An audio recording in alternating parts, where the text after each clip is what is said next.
Welcome to the Product Bakery podcast. My name is Christian.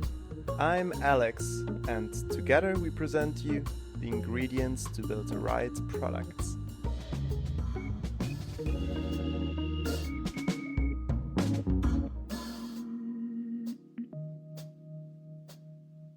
Welcome to a new product interview. My name is Christian, and I'm here today with my co-host Alex, as well as a guest from Spain, Mindaugas Petruitis. Before we start, as always, a hint to our social media channels like LinkedIn, Instagram, as well as Twitter. So feel free to follow us and give us a thumbs up and a like in case you like the show. And you can also find all the links in the podcast description. For the case that you have questions to a specific episode or to a specific topic, you can also drop a comment on our episode pages at product-bakery.com/episodes and interact with us as well as the speakers. Amazing. Hi, Mindaugas. It's my pleasure to do the opening for you in this session. And if I have to describe you, I would probably say that you are one of the best networkers that I've met so far. I think there's very few people, especially in the design space and in the design industry, that don't know your name or have at least got an email or a message somewhere in Slack channels and so on. And probably where many might know you from is from Envision, because you have been writing a lot of the community there and all the customer experience programs.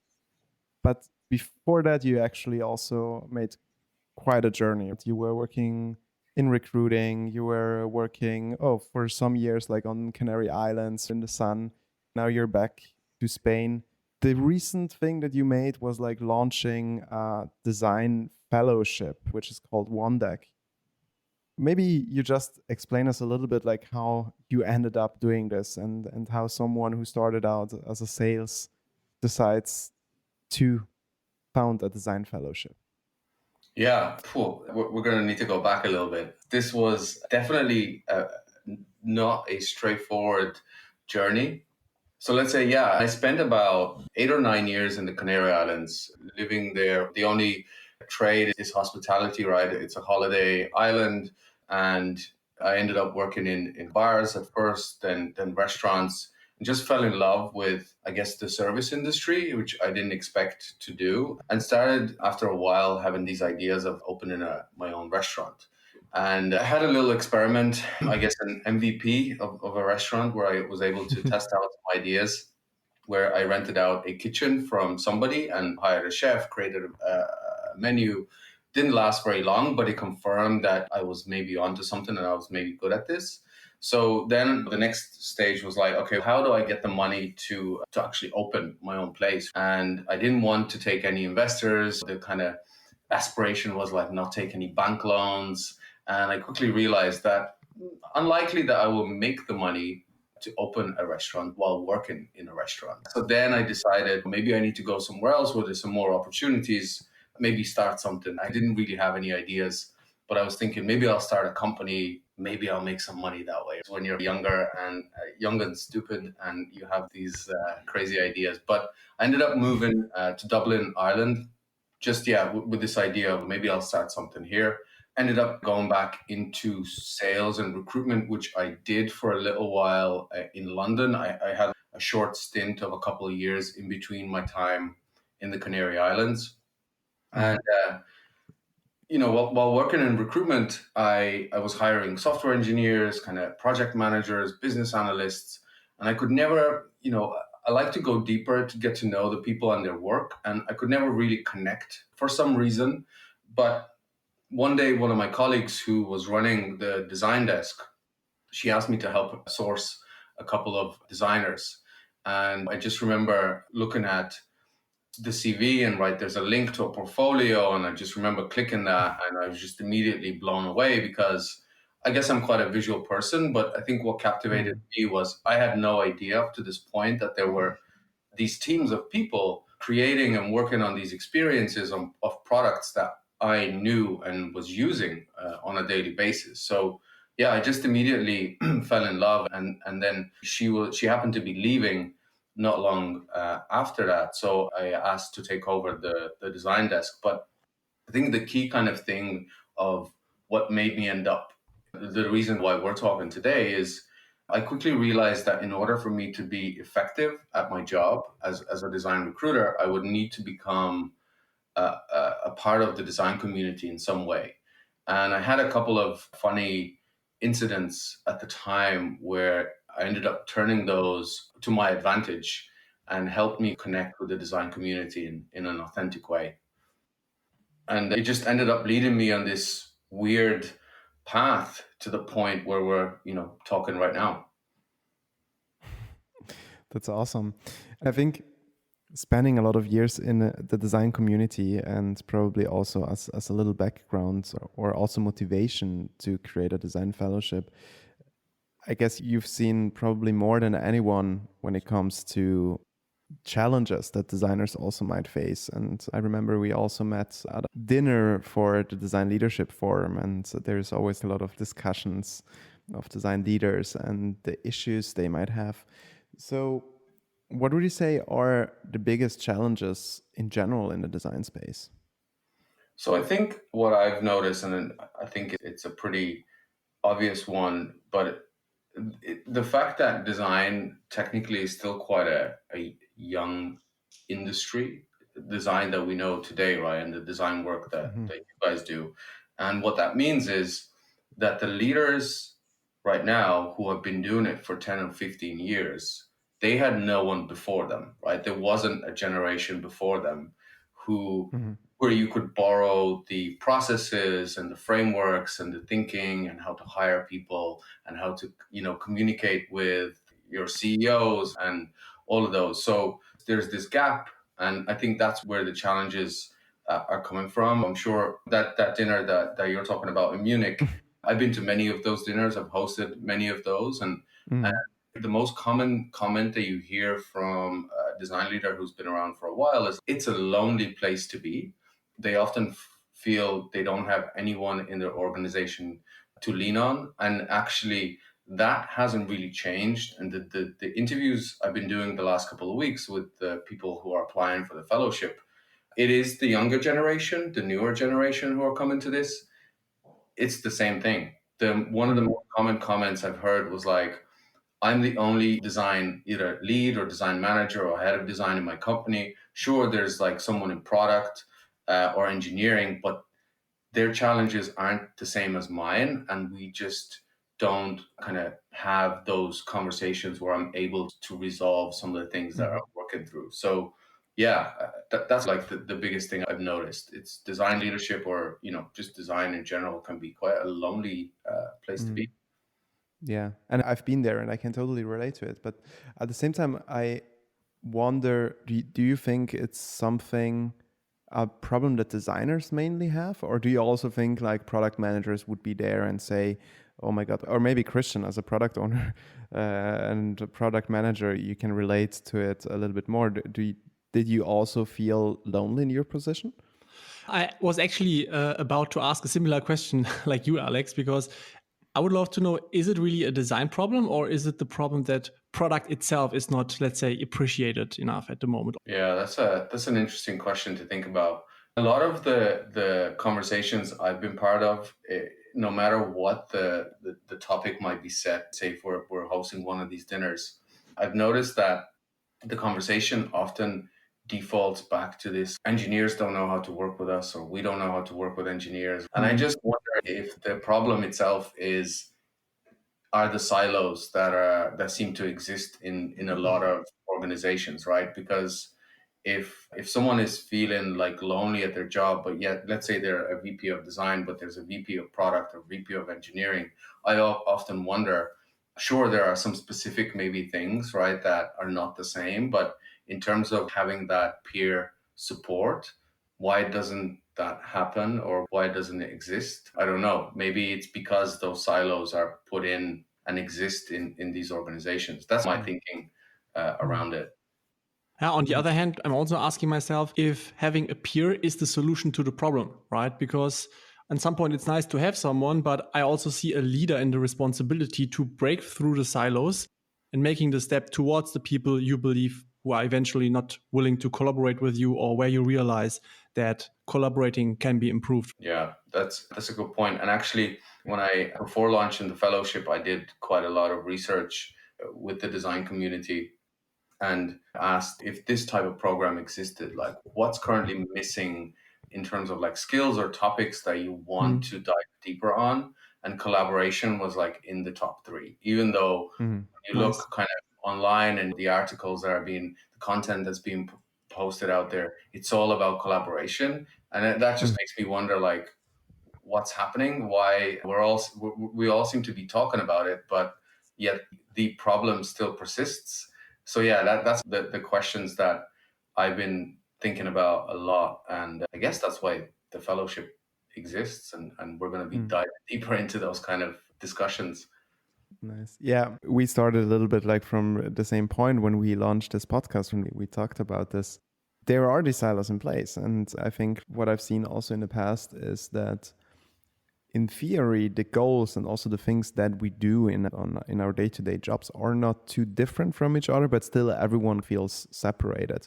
And it's definitely still one of the biggest challenges. And I don't know if it's somehow related to goals and agendas and how everyone gets measured differently and how everyone still needs to push for their own things. But you just mentioned that also, like in the fellowship, that this is a big part of it, right? How are you tackling this issue? One of the things that I'm doing is, I think I mentioned earlier, but I was at a dinner, one of these leadership dinners a couple of years ago in Amsterdam, I think it was. And it was a room full of design leaders. We had set a topic, but pretty quickly the topic just went to this communication, right? And this inability to collaborate effectively between the different departments. And somebody at my table just stood up and said, it's great that we're having these conversations, but why are the product people not in the room? Why are the engineers not in the room? Why are the CEOs not in the room? Like, we're here, we're talking about the fact that we're unable to collaborate in our day-to-day. We're going to go back tomorrow. We're going to do the same thing. We're not going to, change anything. And maybe the change needs to come from the fact that we as a collective, we come together and start changing the narrative and changing the conversation and what we do at work. That comment really stuck with me. So one of the things I'm doing while the fellowship is around up-leveling on leadership skills, I am bringing in, designers as guest speakers and to run different sessions or workshops, but I am also bringing in those other departments that are maybe usually not part of the conversation in these types of things. I'm bringing in sales leaders and engineers and marketing and founders and CEOs and chief operating officers, just to maybe start having these conversations. And it's not for it to be like, for them to say, here's how designers should work with me. But my goal is that this becomes a two-way street and a two-way conversation. And I think it's also very important to remind each other and to remind yourself on a regular basis why you are doing what you're doing. Because we had a while ago a conversation with Alex. He works at Riot Games, working on the computer game League of Legends. And he explained us how the whole development flow works across the whole company. And you have gazillions of people and teams involved in, for example, designing just one simple champion. And we asked him, what is the secret to make it work and why is it not working in other companies?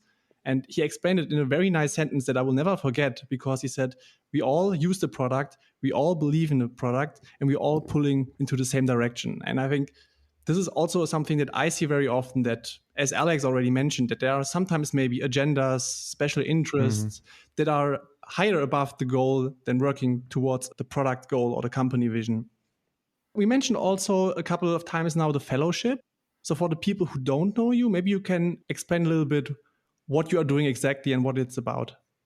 Sure. So for the last few years, I've been deep involved in the design community in various ways. Most recently at Envision, where I've been able to be part of these conversations across all kinds of levels of designers. And while I'm also part of a bunch of communities, I've seen what people get out of different things like that.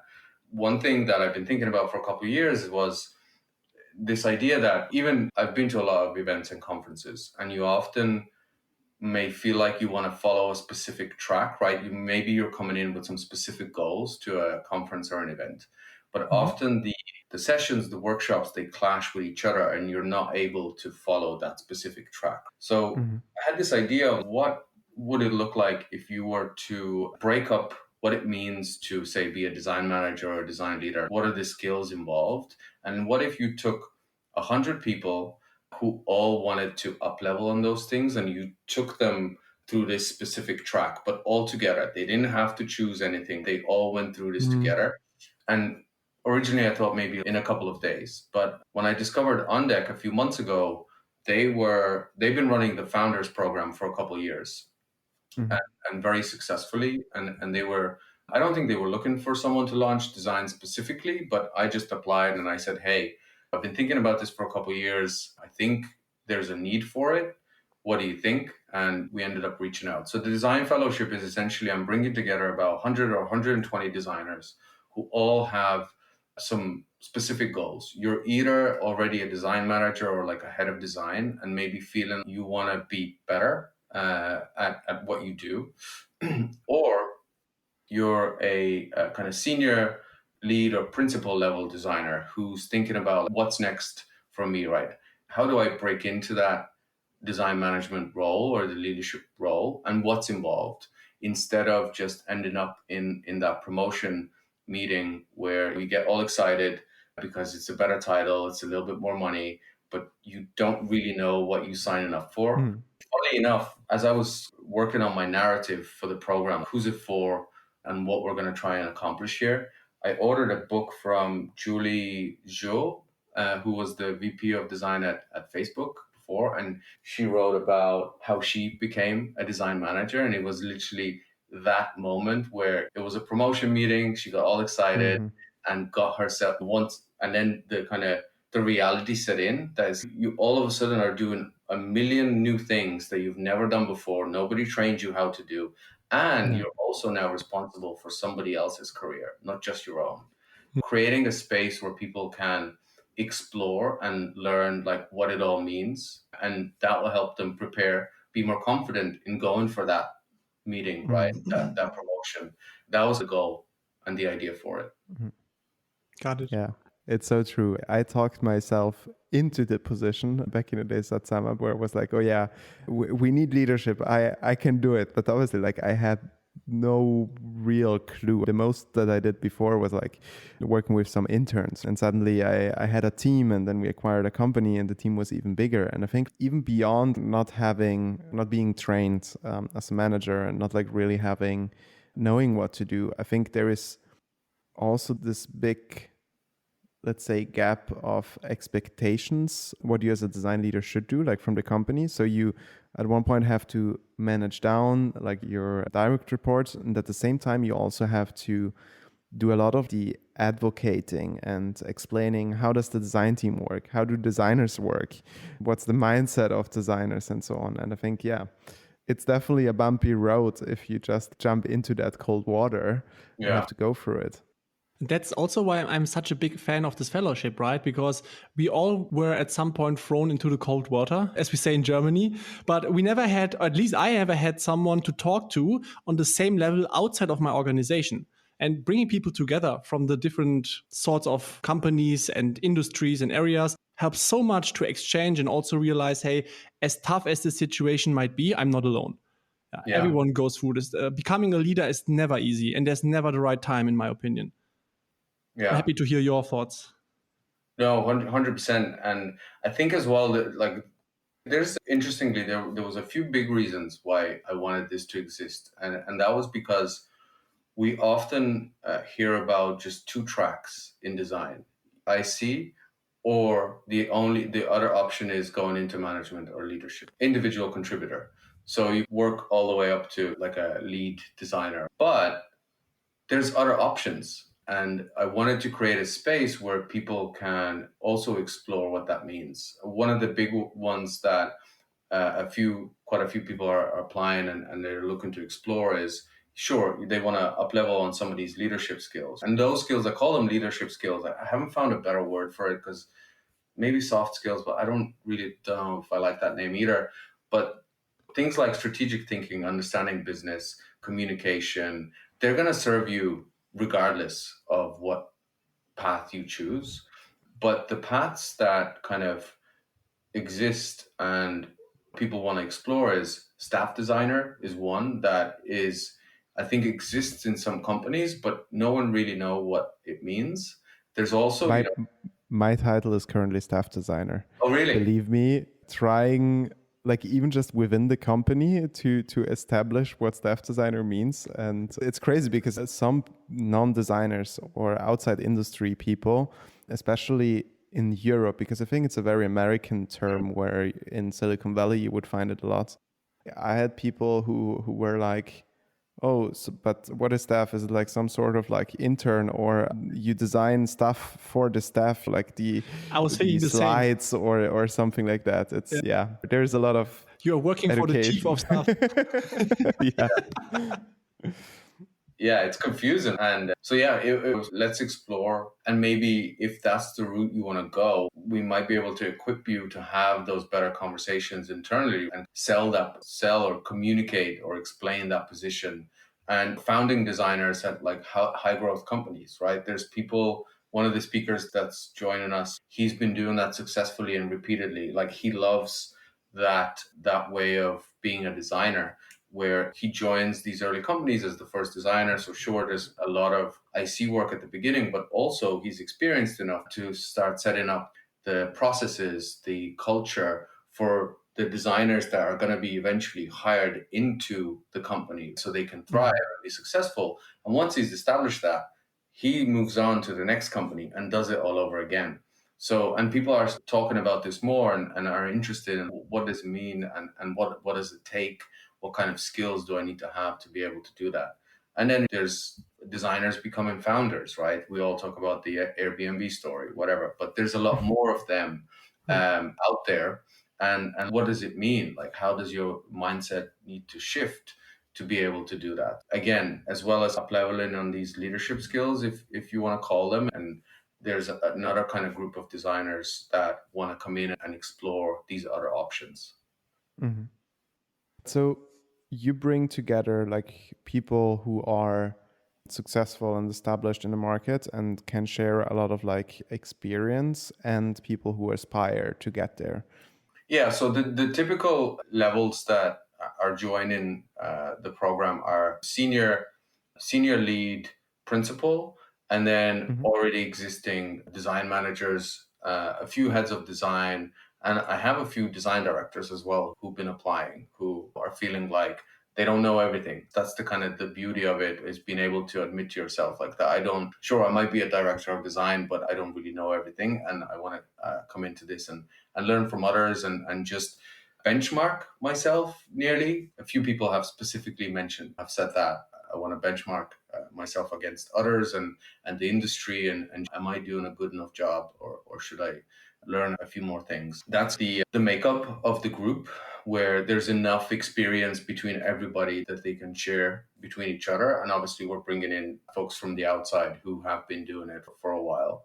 I have met, I will say, a couple of quite junior designers who I am going to accept into the program because they just completely blew me away in terms of being able to, how they're thinking about their career already, even though being so young, but also just articulating their goals and which way they want to take as a designer. I was just, completely blown away by a few that I think they should get the opportunity, and I think it'll accelerate their careers in a very positive way.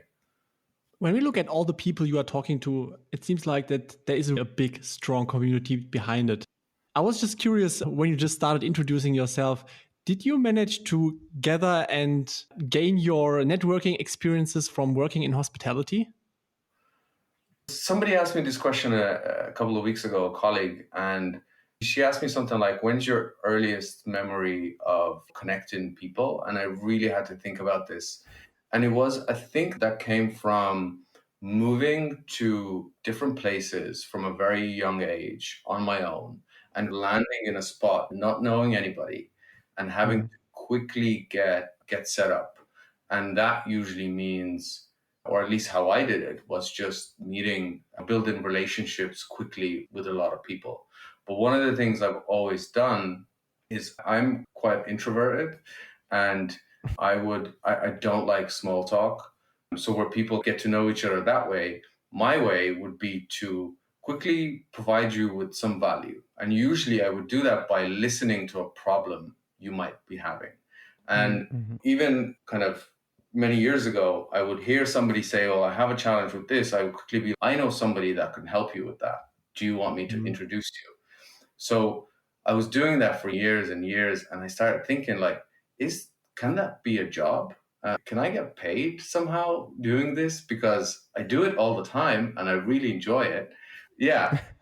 And yeah, that kind of led me to opening up my mind to then understanding what community is. And then once I got into the design community, that became my thing. I had trained that way of kind of building relationships for many years beforehand without receiving anything in return. And then in this way, it became, you do a favor for somebody, you introduce them to someone, it might pay you back one day, right? So I think it was me and you, Alex, were talking about, somebody said to me, this was like an overnight success launching this thing when they saw the people that are joining and the kind of the launch. And I was like, no, this was 6 years of building value and building relationships.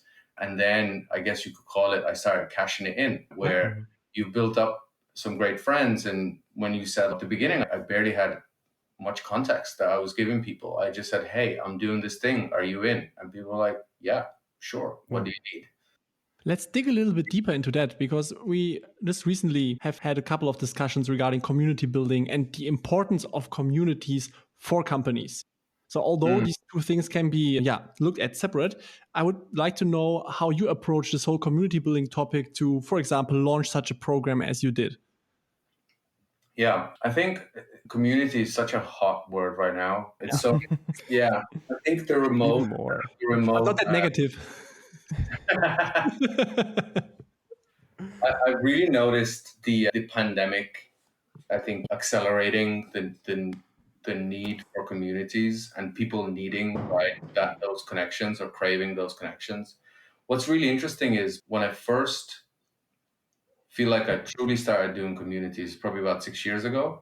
And even up until a year ago, when I would look through, I do this personal exercise maybe once a year where I run through, if I needed to look for a job tomorrow, where would I go? And then I just map out the things at the time I'm interested in, I feel like I'm good at, right? The industries. And I remember doing this exercise at the start of 2020.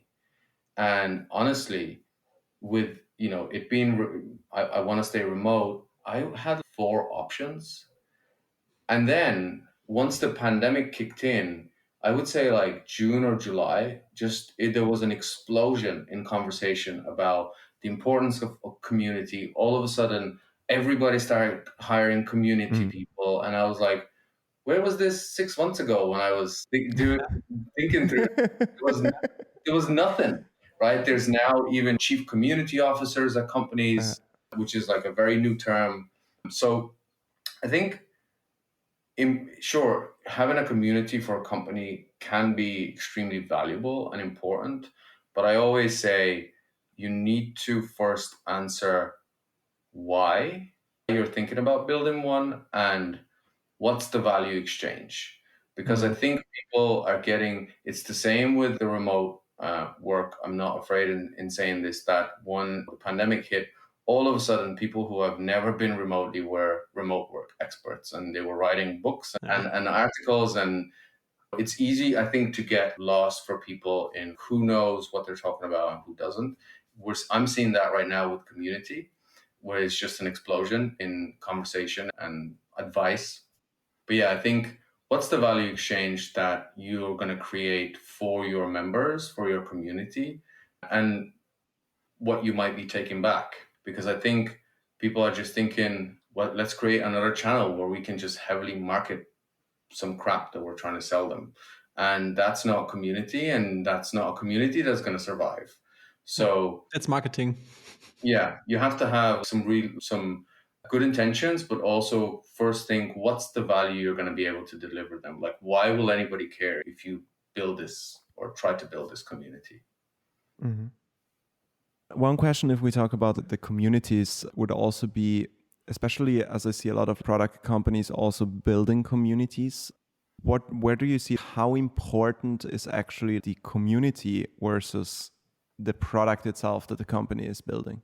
I think the mix of both is extremely powerful. You have to think about what type of community you're building, right? If you're building a community where it's very clear from the beginning that your users or your customers will be able to provide you with feedback, that's like more like a user focused community, right?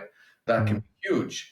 And that's a completely different relationship than if you're not doing that, because that's also quite a big undertaking. You need to invest quite a lot of resource. Somebody needs to capture all that feedback and make sure that people or your customers or users feel like they're involved and that they're heard.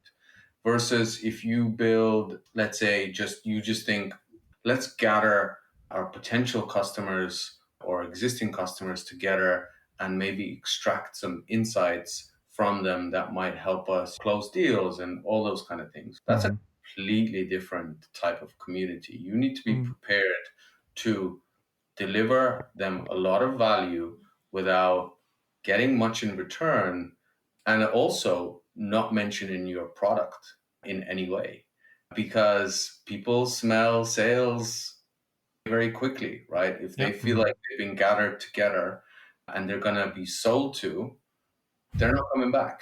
So I think the Design Leadership Forum community at Envision was like a really great example of that. We were very clear, even all the way up until I left, and it's true now, that Envision is like a sponsor of that community. They don't own it in the sense that we're not selling you anything. But understandably, having that group together, you get a lot of insights in terms of what are design leaders talking about, what do they care about, what are their challenges, what helps you help them in certain ways that still ties back to the brand, but not necessarily selling you anything. Yeah. And I do think we had these conversations about communities with Monica in this podcast a couple of weeks or months ago.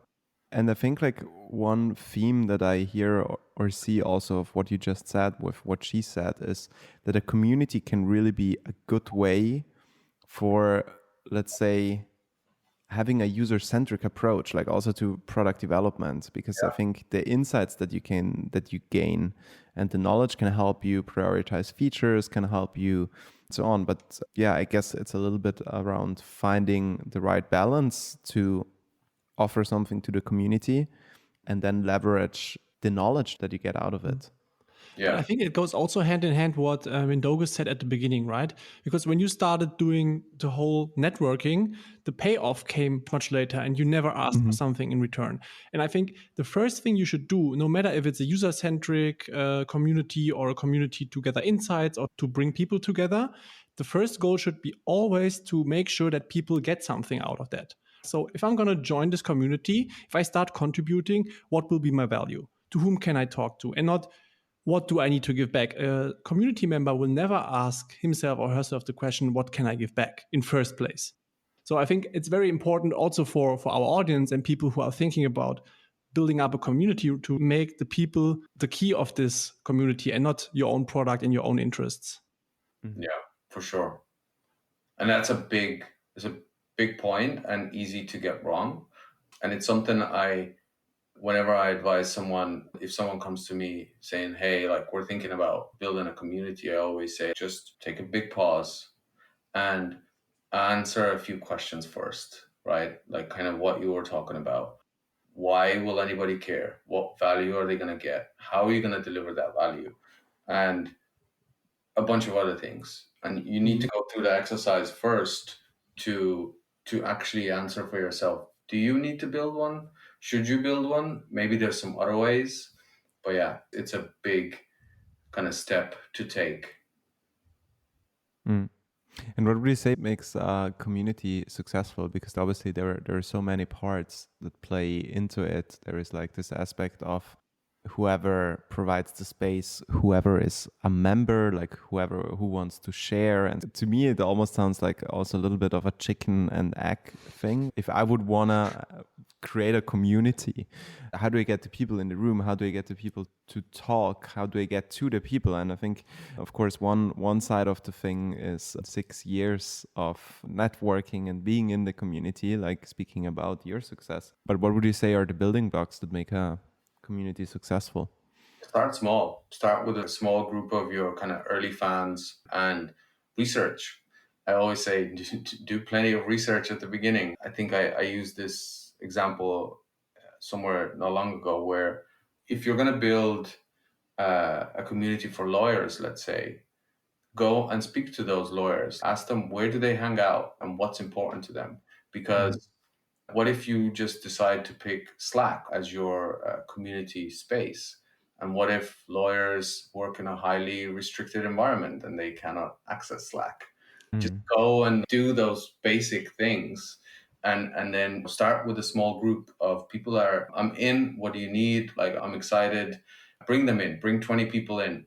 And as the community grows, start distributing some responsibilities to those that raised the hand at the beginning and were extremely passionate. Because doing it on your own, depending on the context, whether you're doing it for a company or you're just doing it for yourself because you're passionate about a specific topic, you're going to run out of steam quickly if you're doing it on your own and you think you're going to scale this to a few hundred people.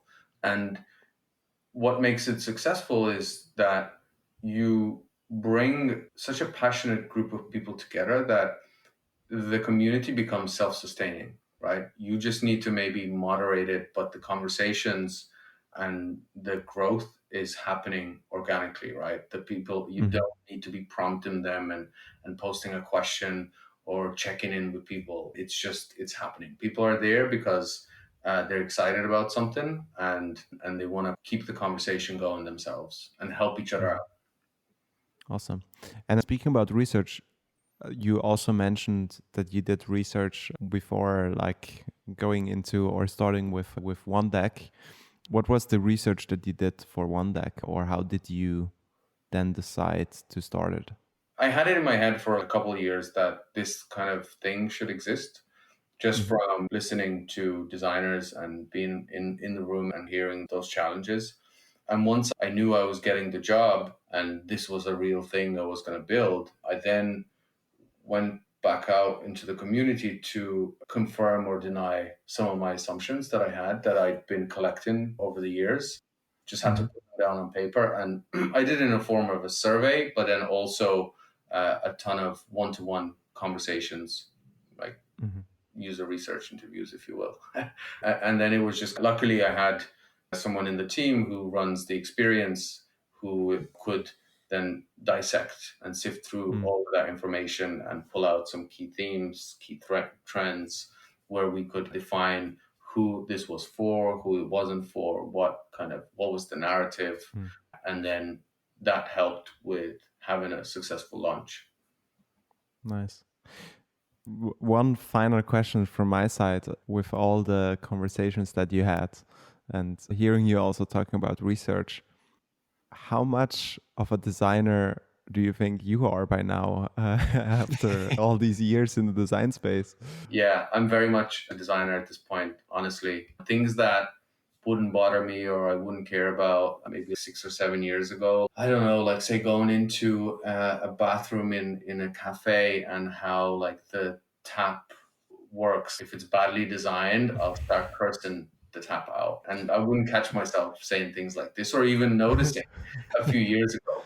But being around designers and just learning enough about design has definitely, everything I do, even like launching like this, the fellowship, I treat it in a similar way as to launching a product, right? You have to validate if the thing that you're about to launch, will anyone care? And doing a bit of research and refining the narrative so the language is right, so it speaks to the right people when it launches. It's the same thing. Now, the other thing is, I think visually as well, I've started to understand some things that, so if I'm like building my own personal site, for example, right, I care very much about typography now and things like that. I don't even correct people when they assume that I'm a designer. So many people at On Deck, at my company, think I'm a designer, which is hilarious. But yeah, I don't correct people anymore. I can absolutely relate to that, I have to say, because I was doing my whole career always redesign projects. And at some point, you just start developing the eye for certain things, for spaces, typography, and much more. I think the biggest learnings and the biggest development also comes from learning from failures and so on. And therefore, like with having all these conversations, I think you are in a space where you're so much closer to knowing how to tackle whatever design problem it would be, because you heard all of the stories, right? It's the best school. Yeah. Oh, for sure. It's a free one too, which is incredible. At the beginning of the podcast, Alex asked you about the main challenges in design. I think it would be great to close today's podcast with the question, what are the top trends that you see emerging at the moment in the design area? I think one, honestly, I can only think of one because it's something that I've been, talking about for kind of a while. And it's this: design is becoming more prominent in terms of how we think about when a company exists. I think it used to be, it still is, unfortunately, but it used to be very much just like an afterthought or, but I'm seeing, so a couple of things. I'm seeing one, it becoming obviously more prominent in the conversations and where, let's call it like the seat at the table if you want. But the other thing is, a few years ago, the younger generation, I think, did not view going into management or leadership as something to aspire to, where now that conversation has changed. And again, one of the reasons I was thinking about this program, the fellowship, was I started seeing more and more people, right, younger designers, 4 to 5, like mid-level, 4 to 5 years experience, openly saying, hey, I want to know what it means to go into management or leadership. And it became an okay thing to think about and aspire to. So I think we're going to start seeing more and more. It's not for everyone, right? I definitely do not say that's the track or the path you should only think about. But I think it's pretty cool that it's a thing and more people are exploring it, because great leaders and managers can make or break a team, which also has a massive impact on the quality of the stuff that's being shipped. The more great leaders and managers we have, the better the outcomes for everybody. Absolutely. For a better world. Yeah. Mindaugas, thank you very much. It was a pleasure talking to you. Of course, yeah. No, really good chatting to you both. The hour flew by. Awesome. Then nothing left than saying thanks a lot for your time. Thanks a lot for the insights and the knowledge, and enjoy the rest of the evening. Yeah, Have you too. Good day. Bye-bye. Bye-bye.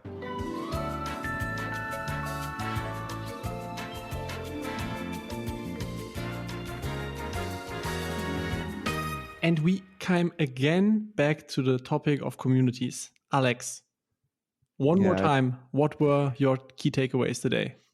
It just shows, Mindaugas also said it, it's just like such a hyped and trendy topic at the moment. And I think, it's an important one. I think it's, if done properly, it can help you to launch a product, build a product right, market a product right, everything, and most importantly, create value, because that's the key. But I think the one thing that stuck with me is definitely the fact that I think by talking so much to other people in the industry, by having all these conversations, you just learn so many things. And I can totally see him being like a great designer without having studied it, right?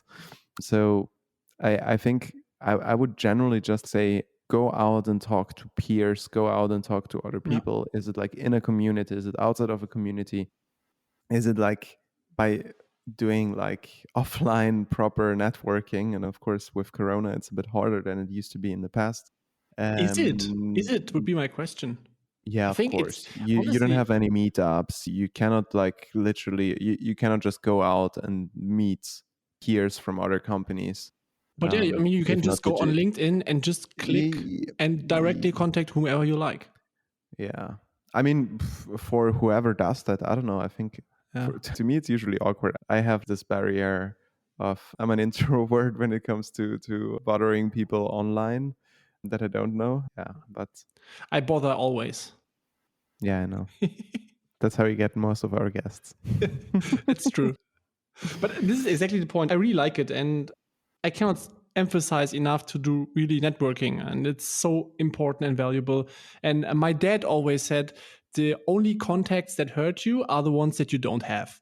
That's true. No, I mean fair. And I have to say, I'm always jealous at everyone who is great at networking and who has these massive networks and knows this one person for everything. And I think salespeople are usually very good for that. Like all my sales friends are awesome. Yeah. A friend of mine just recently, he built a house, and I visited him for like the inauguration party of the house. And I do love architecture and stuff. So I was walking around in the house and I was like, oh, nice kitchen. I see you really got like the fancy stove from brand X and so on. He was like, oh, yeah, because I know a friend who works there and he made me a good price.